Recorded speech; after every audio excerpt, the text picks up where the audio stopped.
to go. All right. So I'm here today with Justun Chan. So this is an incredible honor for me and just a gift to anyone who does watch these videos, because Justun Chan was my first roommate in my first year of Bible college, and he's now serving in youth ministry and children's ministry at a church here in Vancouver, right? Like downtown. Like we drove all the way into Vancouver just about. Yeah. Right? Yeah. And which is awesome. And we're going to talk today just about youth ministry. So can we just start with telling us how you got here and a little bit about your church and your youth group? Absolutely. I've served at another church for about 2.5 years. That's when I graduated Columbia Bible College. After that, I found myself here, 2014, at my church, South Vancouver Pacific Grace MB Church. Nice. And it's in this part of South Vancouver area near Fraser and 49th, where around our area is a mixed bag of cultures. A lot of Punjabi, a lot of Filipino, a lot of some Chinese, Vietnamese, and we've been seeing some Vietnamese families come to our Wednesday Kids Club. So that's awesome. Yeah, so yeah, I've been here for about close to like 10, going on to 11 years now at my church. Yeah, 10, 11 years is excellent. Like I've been 9 years in my church, and that feels like a millennia with the teenagers I have to work with. Just kidding. It's been a great time though. And 9 years feels like I've been in a church long enough to see ebbs and flows and changes in culture. And you've been 10, 11 years, so you've seen that kind of stuff as well. Absolutely. Yeah. And it's a blessing, because not too many pastors can have that type of longevity in a church. And so for us to be able to serve at least like 6, 7, 8, and then not like going on to 11 years, you could see the cycles, you could see the ebb and flow, like you're saying, and the trends and how we can make changes to adapt to youth ministry, because you got to adapt. Yeah. Oh, and youth ministry is so contextual. So tell me a little bit about your youth group. Like, what are you seeing in the dynamics of your group? What are some of the demographics of your group? Like, what's your youth group look like? Before COVID, it was more vibrant with the age group of age 10 to about age 14. It was more vibrant. After COVID, it's been fewer numbers there, but have to make the adjustment. Instead of having bigger games where you can have like 10 or 12 youth, now if we have 4 to 5 youth, I've needed to adapt, bring in more leaders, more youthful leaders. Does that make sense? Like in their 18, 19, 20s. Yeah. And that they can now, we can have more one-on-one time. And in the past, when we have too many kids, there would always be like there's too many kids. We can't have that one-on-one time. We can't really speak to them on their level and give them like 10, 20 minutes. Like at this moment now, we're able to think about like, hey, so-and-so, like, how are you doing at home? How's the relationship with your bigger brother? Nice. Questions that we were not able to take advantage of. It's more personal. It's more relational. It is more personal. Yeah. So to think about it, it's like, even though a person could be like looking at numbers and to think we aren't doing well with numbers, I'm thinking of where's the silver lining in that, and how do we take advantage of the personal relationship that we can build.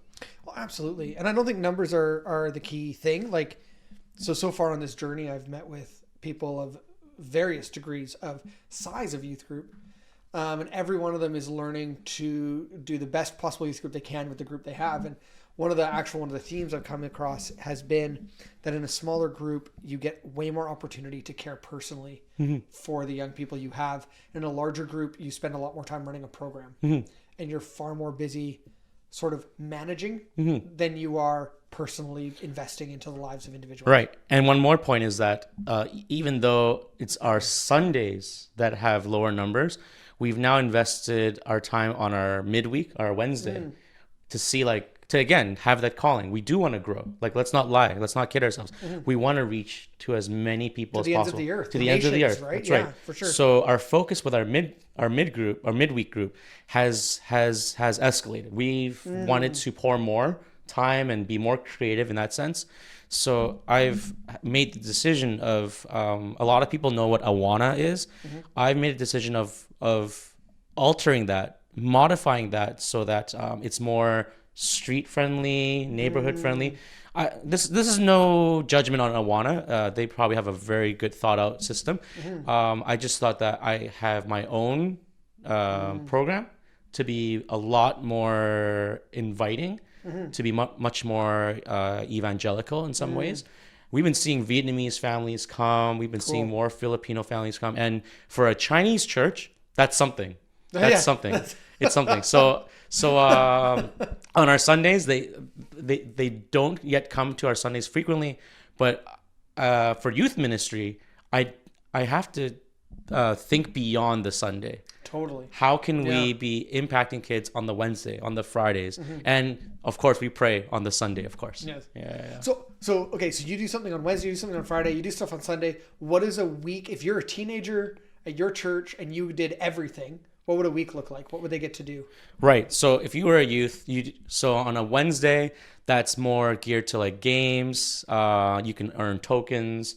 Cool. You can at the end of every month, we'd have prize wall. Okay. And you have typical things you might see on a prize wall. One of the bigger ticket items is 100 tickets, and they could donate $10 to Multiply. It's the missions arm of the Mennonite Brethren, which is our conference.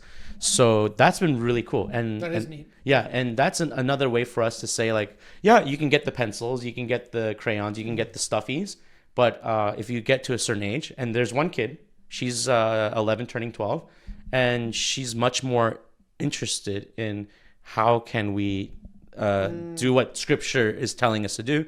So she's been investing her tokens that she earns in game time, in story time. How can she get those tokens and put it to in helping a family in Vietnam have more school supplies? Cool. So that's something that's on a Wednesday. It's supposed to be street friendly, neighborhood friendly, and we teach a very short 5 to 10 minute gospel stories. I just get scripture. I just cut up, scripture and take a Bible verse, scramble it. They have verse scramble, love it. Yeah, verse scramble. Then they do that. So that's a Wednesday. Our Friday is geared to a little bit more older, so they're now invited to our adult fellowship.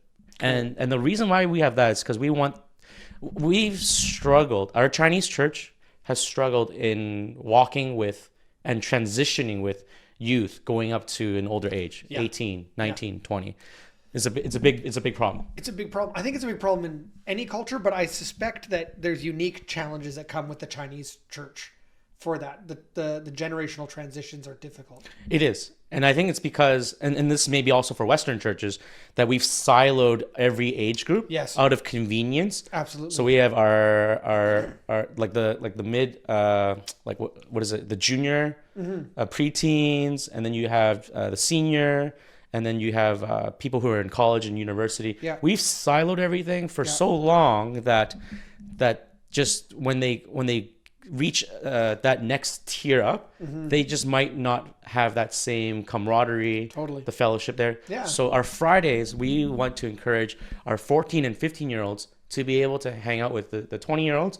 And there's a few other 25-year-olds there too, so that it feels like a more holistic, a more no boundaries type of fellowship. Cool. And that's what we're trying to go for. That is massive. So the siloing thing has come up in a number of conversations I've had with youth workers all across Western Canada now. And it's so ingrained in the way we do ministry, right? And I was at a great lecture, a couple of years ago, talking about exploring the idea of how do we help the adults of our church step in and actually transition youth up, because and some of the terminology or some of the ideas they presented was like, we expect teenagers to be the first to take the step forward in their transition into adulthood. But why would we expect the young person to make that first step? It's an intimidating, scary thing. The people in the adult gathering of the church need to actually be the ones stepping in to the lives of young people and pulling them forward and inviting them, not pulling them, I guess isn't even the right word, but inviting them into that next stage of growth, the next stage of life. It's like we kind of expect them to figure it out on their own. And that doesn't work, right? It's like, right.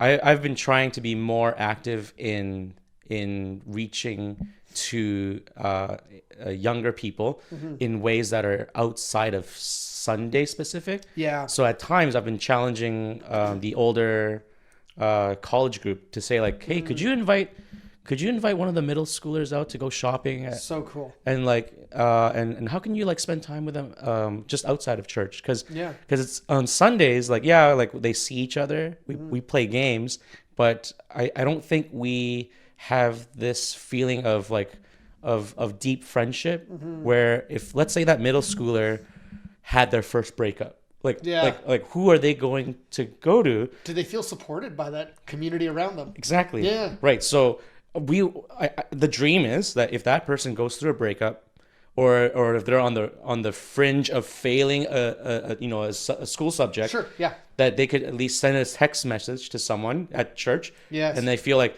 hey, this is what happened. Like like how do we get there? I think that's where my heart is at. Yeah, it's like I'm hurting. This hurt me, and somebody in your community, or they can go to the community. The community's gonna care.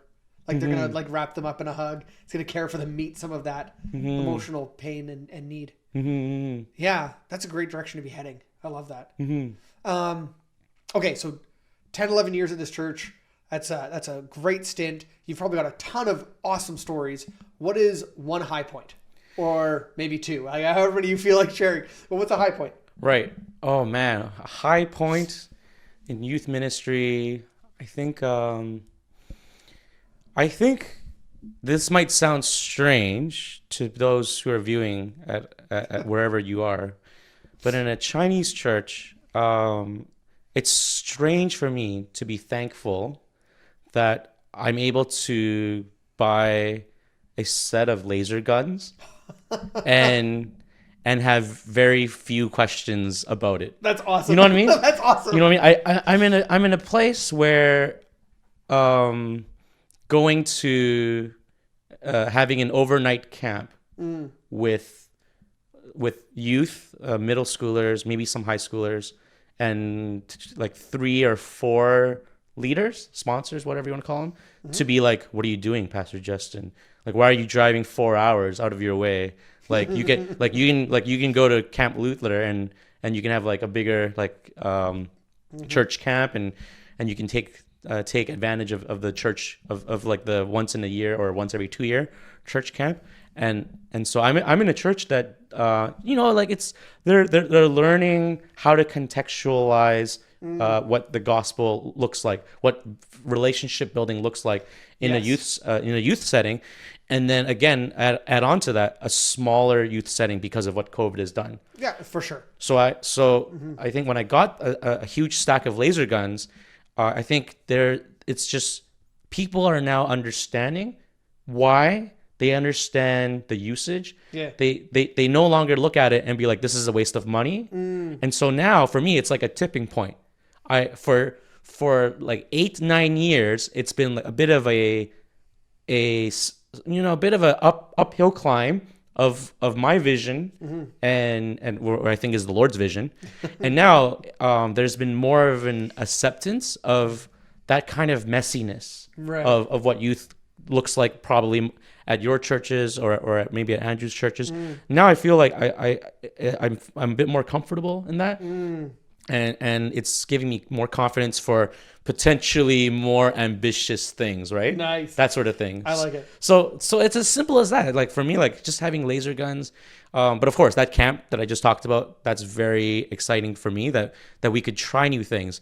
The very first day we got into camp, it rained so hard. I think we were at this place called Otter Lake, 4 hours deep into British Columbia. And while we were still driving there was lightning every 7 seconds. And I was thinking about like, how are we going to put up these tents? When is this rain going to go away? My wife was in another car driving 4 kids. I was driving 4 kids. And then there was another van. And as soon as we got there, we were just in the cars. No one was building a tent. Okay. And we were just like, what are we doing? Are we waiting this storm out? Like it doesn't look like it's going to let up. Yeah. My wife, first to get out of the car, she puts me to shame. Okay. First to get out of the car. Our wives always do. They're fantastic. Our wives are the best. Yeah. She pops out. Yeah. She starts putting together the tent. It starts raining. So her tent is totally full of water. This is this is everyone's first time. Yeah. And so I'm in the car and I'm like, oh my gosh, this is the worst camp ever.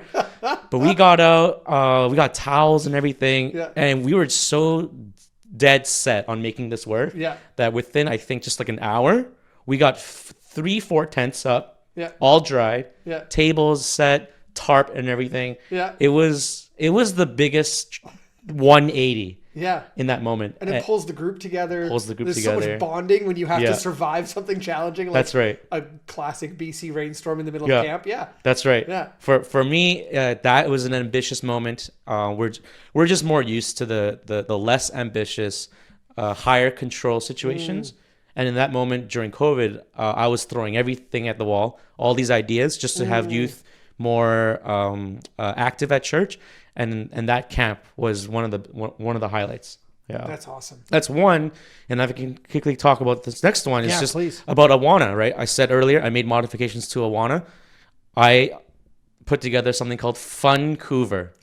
Funcouver Which Day I already Camp. love. I don't know anything about it. The name of it alone is like, I'm in. It's a 1 week day camp from 9 to 3. And behind me, we went to Lynn Canyon Valley. We had all our kids on the rock, and these are like, I would say 70% of the faces in this picture are not from our church. Awesome. 70% of these kids are not from our church, and that's so awesome. Yeah, that brings me joy. That brings me hope, and yeah, I'm reminded that just. Despite how difficult COVID was for a lot of people, it was very tough for our church. Absolutely. That if we are faithful, that if we just put our focus to what's important and just obey God, I know that God will be faithful as well, and that He will come through. So Funcouver it's like it wasn't on for 3 years because of COVID. And this is the first year back in 2023. I was nervous. Yeah. Super nervous. I'm like, is anyone going to show up? Is it even going to happen? Yeah. Do I have leaders? Things like that. But yeah. So we had 30 kids was the cap. Nice. And then we broke that cap. We went to 32. Oh, that's awesome. 32. Yeah. So those two highlights for me: the camp and then the Vancouver day camp. So yeah. That's awesome. Yeah. Those are good. Now I have to also ask laser guns. So I'm a little jealous right now because another youth group I know of got laser guns. And then I went to one of our local summer camps and they got like these super high tech, crazy technological laser guns. Like if you're signing up for Gull Lake Camp, if any of you are doing that, and you're like, oh, what are the activity options? And you see laser tag, I'm telling you, you want to do that. Their laser tag guns are like from the future. They're crazy. Right. But like, okay, so you got laser guns. We got laser guns. They were the Nerf laser ops stuff. I don't know if they're still around because when we bought them, like they were all on discount. Right. I'm guessing they were just trying to get them off. Yeah, just clear them out. But they're good. Like the trick is not to have them like every time. Like you just want to pull it out once in a while, so it's fresh, right? And then play some laser tag. You got to play through your whole church building, like that's right. Your super ancient building. That's right. Our building is built in 1912. Like it's survived over 2 world wars. Yeah. It's old. It's really old. So it should survive some laser tag. It should survive 2 world wars. Absolutely. Absolutely. Or so the theory goes. That's the theory goes. If laser tag is what takes it down, that's going to be really sad. Yeah. But that's cool. Mm-hmm. And your church is like on board. They're like, yeah, let's get you some laser tag. Yeah, I've been working with the church so that they build the trust. Build the trust with your deacons. That's huge. It's like I don't do it in my first year. I don't do it in my second year. Yeah, fair enough. But once you've established like just a good rapport with the people that you are co-laboring with, then you can push the boundaries a touch. And laser guns was a boundary I'm pushing. We played in our sanctuary. If one of our Chinese ministry seniors were to come in for a prayer meeting, they'd probably have a heart attack, right? But so that's what I'm describing. This kind of the dichotomy of our church, the dynamics of our church is like that. So we played in the sanctuary, and I think kids love it because when they show up on a normal Sunday, they see prayer, worship, sermon, and they could be bored out of their minds. Sure, those things are good things for them to see. Those things are great things for them to see and to experience. And then it's just so often, maybe once a year, they could have a little fun. They can let loose a little bit. I think that's important. I think it's so important. I think the part that we miss in it is how relational that is. Mm-hmm. We're not just helping youth create relationship with us as leaders. Mm-hmm. We're helping them create relationship with the church community, the church building, the church environment, and even some of the church practices. Mm-hmm. And so when we go and have fun in our sanctuary, we're creating a space that they feel safe and welcome in. Mm-hmm. So on Sunday, they're not coming into a boring space that they feel uncomfortable. Mm-hmm. They feel like they're not really part of. It's like, no, I've been in here. Mm-hmm. I've played in here. Mm-hmm. I've lived in here. Mm-hmm. And I can come in now and participate in what's going on in here on a Sunday morning as well. Absolutely. I think that's deeply valuable. Mm-hmm. And it is a new approach to church and ministry compared to, say, 30, 40 years ago. But I think it is good. Mm-hmm. Yeah, absolutely. So you went through Bible school at Columbia Bible College, which is where we met. That's where we met. First year, we were roommates and had a lot of fun. Ate a lot of ramen. Yes. Ichiban ramen. Your mom would send kimchi home with you. Was that your mom who did that? I think so. Kimchi, a number of other things. Salted radish, fermented radish. Yes. All kinds of, all kinds of stuff. So good. So good. So good. It made the Ichiban so much better. Yes. But then you went from Bible school into youth ministry or into church ministry. Yeah. And now you've been in there for several years. What has surprised you? Like this is the question my favorite question I've been asking every youth pastor, just about every youth pastor has been, what surprised you? What did you go into and you're like, yeah, I think I got a little handle on what's going to happen. And then over the couple of years, you're like, oh man, I never saw that coming. Gotcha. Yeah. Let's start with a negative surprise. Sure. I think what surprised me negatively was just how the nature of other pastors that you tend to at least like work with, a lot of them like to go like to be solo pastors, because like we're just one church, one Chinese MB church, but there's a number of them. There's like 15 of us in the Lower Mainland, and you'd think that pastors want to just meet up, chat, have fellowship, share ideas. Do this kind of stuff. Yeah, do this kind of stuff. Have some good conversations. Yeah. We've actually been talking for the past like 4 hours, pretty much nonstop, and then we got the mics up, and it's like, okay, we got more to say. This is great. Right? Yeah, this is great. This is something like is for me is like a low hanging fruit. Yeah. It's such a basic thing. Yeah. But I guess a negative surprise is that just in the realm of pastors, it could be a lonely thing. Yeah. It could be a lonely thing. People like to stick to themselves. They might think that they have already so much to handle on their own plate that like, why would I meet up with other pastors and to collaborate? Like like how would that benefit me? It's a lot about that. Like a lot of pastors feel like, how does it benefit me? How does it benefit me? And when I was an intern back in 2010, so I graduated Columbia Bible College around that time, 2010. I needed to get 400 hours of internship hours. So I was very thankful that in my internship, I was introduced to the fellowship of MB pastors that reside in Chinese churches, but their focus was the English-speaking group, the youth groups and the high school groups. And I saw such a healthy group that was, where they can... so I guess I'm transitioning to the positive surprise, okay? Right. The positive surprise is that there was a healthy group of pastors who would love to just share their struggles, share how that they've just been really suffering in their ministries, and how we can pray for each other to strive for longevity in our ministries, which is so important. That was a really good defining moment for me, and I take this to this day. And now actually I'm the chairperson of the 15 churches. Wow. Yeah, it's called the MBCCA. Yeah. It's like, it has this like small budget line that's among the bigger MB, the BC MB conference. Yeah. But I'm the chairperson. This is my 4th year in that. And the only reason why I would do that, to have extra ministry work, is because I so strongly believe in the fellowship of pastors. So valuable. Because without that, you're just going to have pastors that they serve at their church for 1 or 2 years, and then they leave. And then the kids at that church, what happens to them? They see a new pastor come and go every 2 years.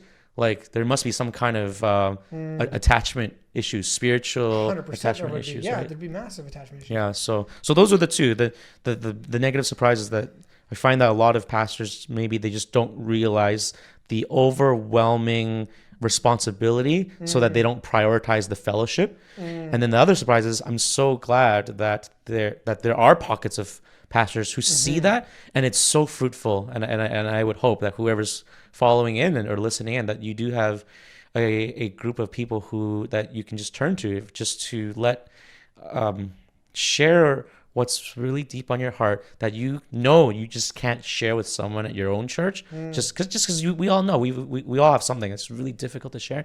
Have someone that a pastor fellowship or just friends that you just really trust, that you can really open up with. That's really important.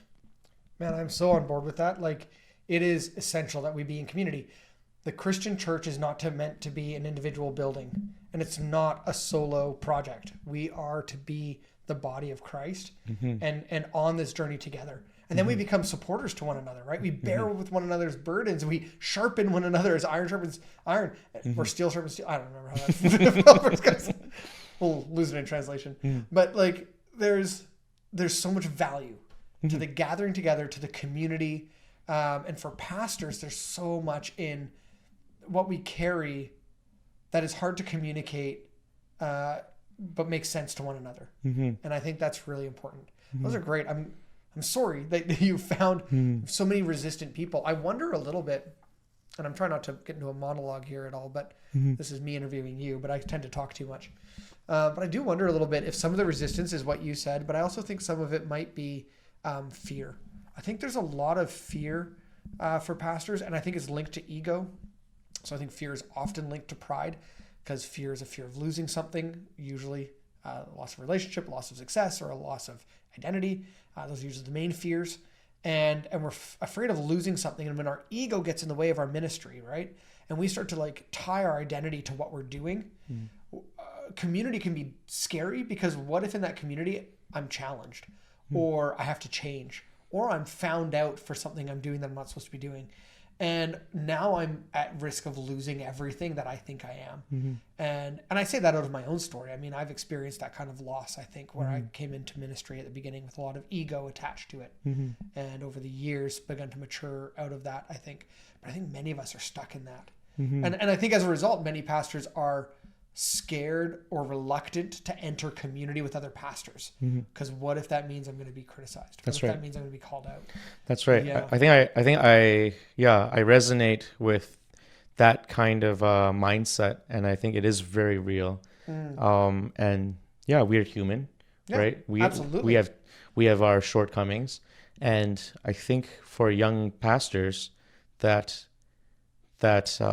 senior pastors or people that walk with you in the first 6 months to like 1 year to 2 year of your position, that there would be a very thoughtful approach to how a pastor starts their ministry, and they need to ask the question, what does it mean for a pastor to start strong in their ministry? I think it's maybe it's largely assumed that, oh, we have a new pastor. Oh, it's like new beginnings. God is going to really do great things. Like I'm sure we're going to, I'm sure that's start on that high. Right? Yeah, start on that high. And I'm sure those are good prayers to have. And it's a very natural thing to have. But I think what I'm saying is just don't overlook the necessary and basic steps of just asking the question, what does it mean to start strong ministry? How can we have the, good mentoring pastors for young pastors to know that just fellowshipping with other pastors is a good thing.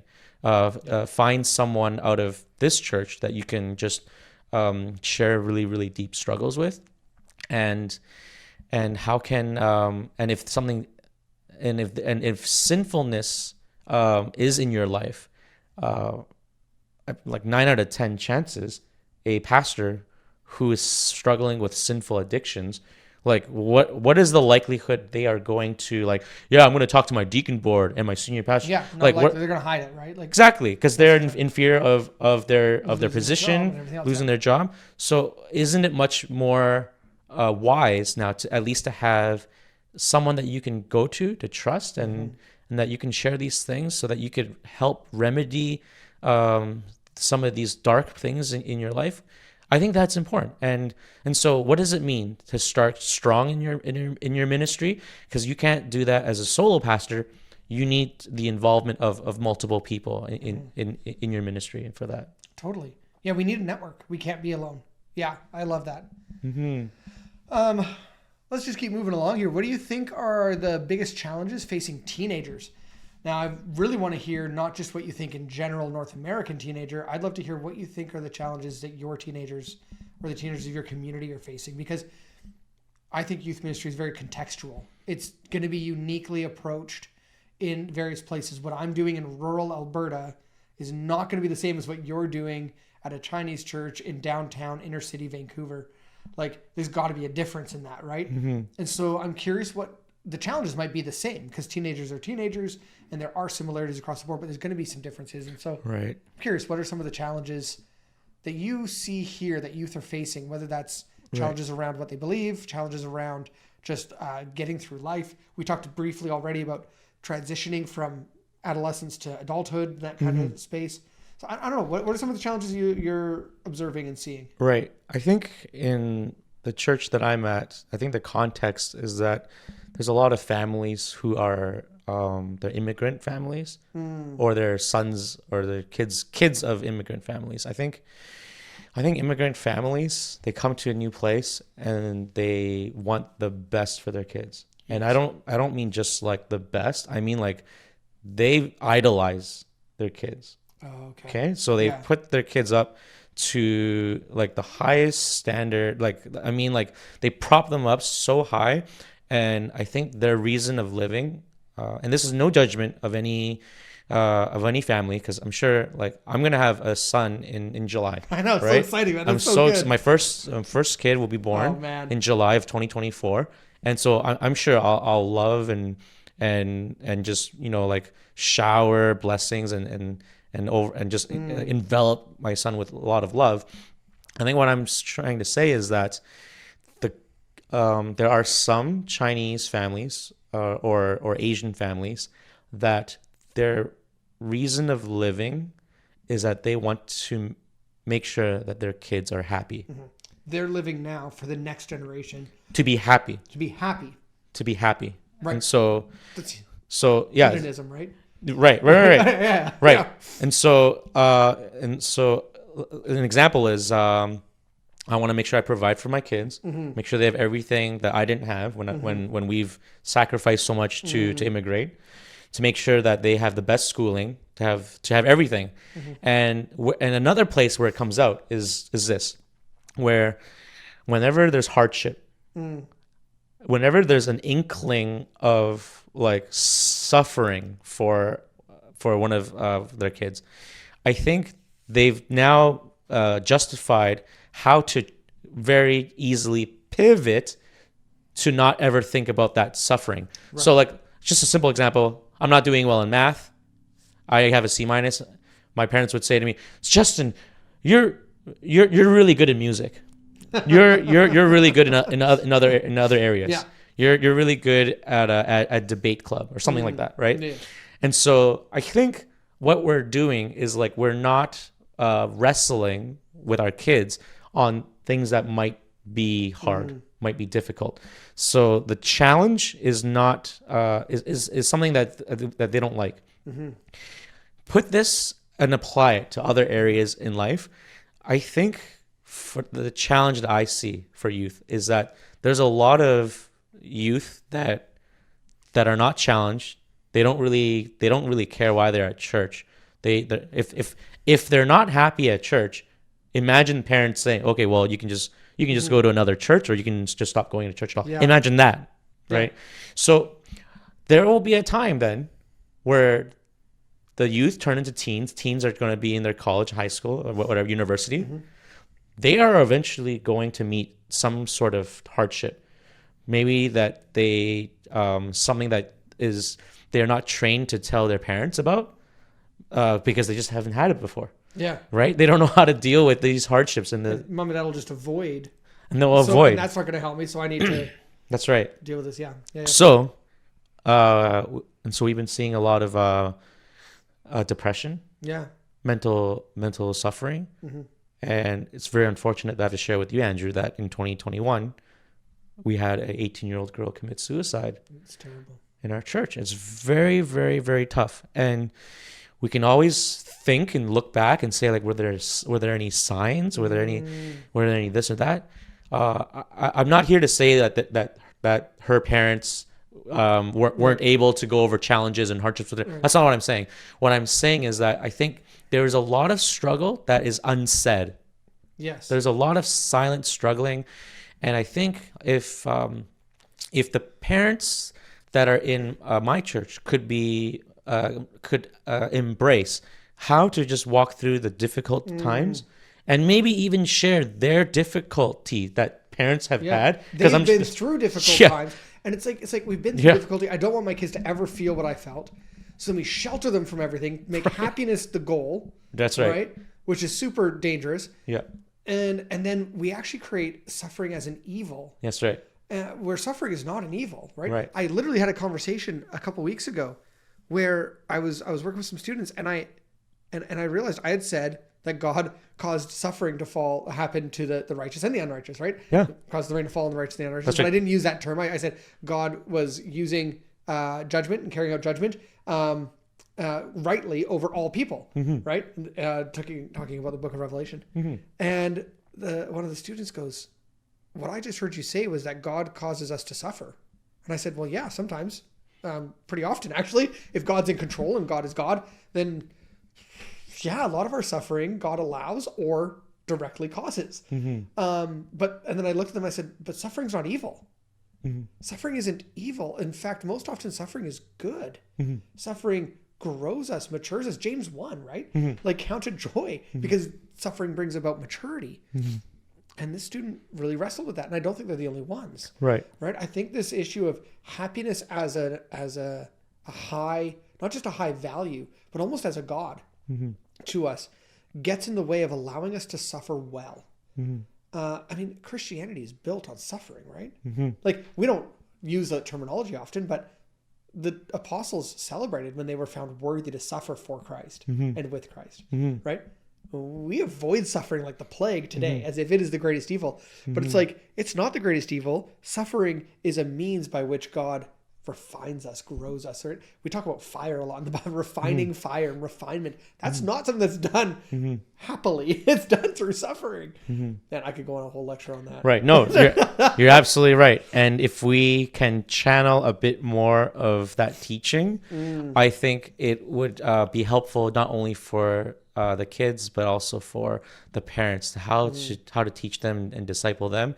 And in my context, I'm not that pastor for all the parents, so it's tricky, right? How do we now? You have to, if you're in a multi-pastor church, you have to now involve the pastors that you work with, and so that you are on the same page on what is best for teaching parents and kids. And so that's hard. If you don't have a good relationship with the people that you're working with, that's just really hard. The church team, the whole church leadership needs to be on the same page, and there's no two ways around that. Yeah, I agree. And that's huge. I mean, if Christians could learn to suffer well, man, I think we would have such an impact on our culture. We have our whole, because it's not just Christians who are avoiding suffering, right? Pursuing happiness. But yeah, how we do that well and as a community united around a shared experience, that's a good thing. And then the last point on that is that I think there is perhaps a misguided teaching on what peace is. Absolutely. Right? Because I think in an Asian church, in a Chinese church, there is this priority, the huge value to have peace. People only wake up in the morning to go to church because they want that peaceful joy of worship and have dim sum with their friends after church, and they don't. Right? Yeah, I know you do. I do. And then so someone who's in their 50s, they would say, "How dare you interrupt my peace?" Right? This is my peace. This is my Sunday. This is my worship. Don't you dare ruined that for me. So I'm thinking that we have a unhealthy approach to what peace and joy looks like, and that has overshadowed the blessing of suffering. I agree. Yeah. I absolutely agree. Oh, excuse me. All right. Man, I feel like we've kind of covered the last one as well, which is what are you going to do or what do you want to do about that problem? Right. And we kind of talked about that a bit around the idea of unity, getting on the same page, a little bit that you don't feel like you're able, like there's certain limitations that every one of us has, and there's a need for us to be more than just one pastor. But what do you think? You look in your youth group, you've got a group of young people, kids and teenagers that you're working with, where happiness, not just from family dynamic, but also from a cultural dynamic, is being put forward as the greatest value. What do you do about that? Right.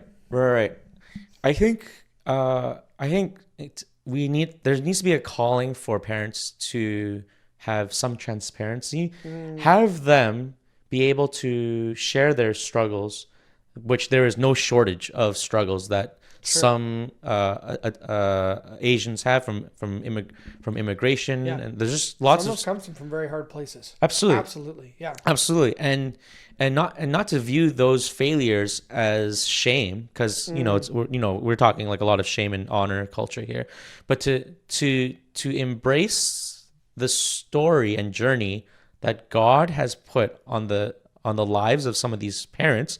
And to be transparent and say, like, just share with the youth, like, this is what we've gone through. These are some of the struggles and these are some of the mistakes we've made. And I think that has to be the first, one of the first steps, so that some of the teens, they know, like, oh my goodness, my parents actually had gone through perhaps some difficulty in their marriage. Yeah. It's very possible, Yeah. right? And it's hard to talk about. These things are hard to talk about, right? Obviously, you want to talk about age-appropriate things. I'm not saying you should, talk about divorce or infidelity for 10-year-olds, but I think there's a time and place where more serious conversations could be had.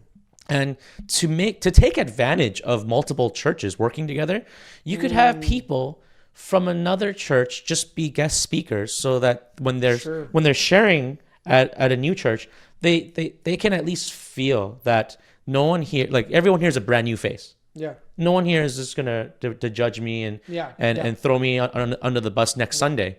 But, like, let's take advantage of all these multiple churches that we are all under the banner of Christ. We can go and share these struggles, and it's an additional resource, right? So that's a check box. These are people that have the right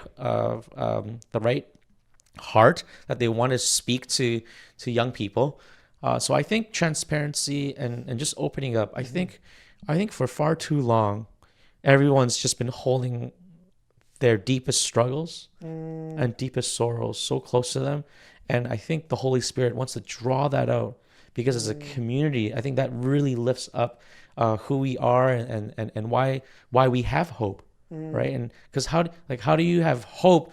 Why would you care about hope if you look around and you think no one has problems? And kids might have that thought, at least in my context, that they look around and they might think, oh, everyone's okay. Then where's the hope? Why would you need hope, right? So the question, if we're always saying that Jesus is our hope, the teens have to ask, well, why? Why is that important, right?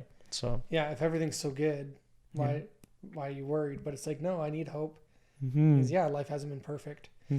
That's huge. I love the idea of having.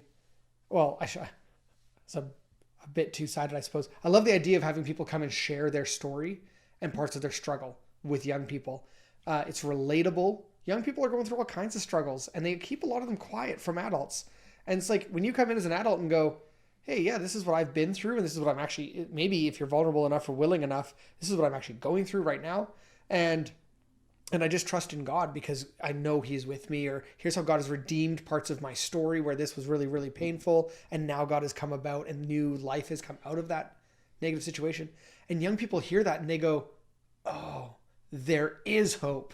or there is opportunity. And I love that. I said it's a bit of a two-sided comment because I absolutely love that so much that I've actually been doing that this year. My youth group has been all about testimony this year. Nice. And I've had somebody sharing testimony every week on our Friday nights. So good. And it's been so good. Yeah. Like, I think the testimony, we've done like a 5 to 10 minute testimony, and then I give a message as well. And I think the testimony's been like, they're way shorter. They're 5 to 10 minutes. They're shorter than my message, and they're way better. Like, they're so good because they're real. They're personal. They give someone relatable to the youth to connect to. And so that in the midst of suffering, because no matter how much you try to create happiness for your kids or for any person, they will have hardship. We are in a broken world.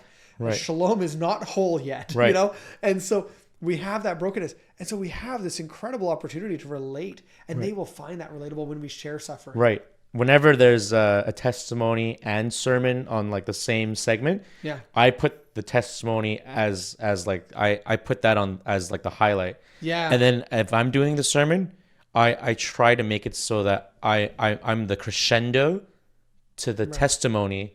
Yes. And so that could shine, knowing that, hey, Pastor Justin's just another sermon to a lot of people. Yeah. But that testimony is rare, and that's powerful. So powerful. I make the sermon build up to that testimony, and I think that what you're saying is totally true. Yeah. It's so good. Man, Justin, I have so appreciated all the conversation you and I have had off camera. Love the conversation we've gotten to have here on camera, but let's wrap this up, which I have no magic wrap up. So far, all of them have just been like, cool, we good. And then I've just been turning off the camera. So we'll see how this one ends. I'm looking forward to further conversation with you as we're going to continue hanging out a bit this afternoon. Absolutely. But yeah, thanks so much, Justin. Like, this is so cool. And thank you so much, man. Man, it's so good to see you again. Absolutely. It's been too long. Yeah, and if you do this again, I'm down for some more of this, okay? Sounds good. You have to come to Alberta. I'll cook you some moose meat. I shot a moose this year. Yeah. So I can do moose meat this time. I did bear when we were in college together. Yes. I can do moose now. I'm down. I'm totally down. You gotta come out. I'll smoke it. I have a smoker. You were saying you wanted one. Yeah. I have one. We'll do chicken wings. Do a brisket. Yes. I have a moose brisket. Yes. Yeah. I'm down. It's I'm a so little down. lean moose brisket. For those who are watching and want smoked meat tips, okay? Moose brisket has like no meat in it. It's all lean. So you got to get a pork belly, and you lay the pork belly on top of the moose brisket, and as it cooks, the pork belly fat drips onto the moose brisket, keeping it moist. And it is absolutely amazing. So Isn't this guy amazing? It's so good. This guy's amazing. It's so good. Thanks, man. So good. Anyways, thanks, Justin. Thank you so much. Thank you so much. All right. Yo, awesome. That was so good, man. Yeah. No, great questions.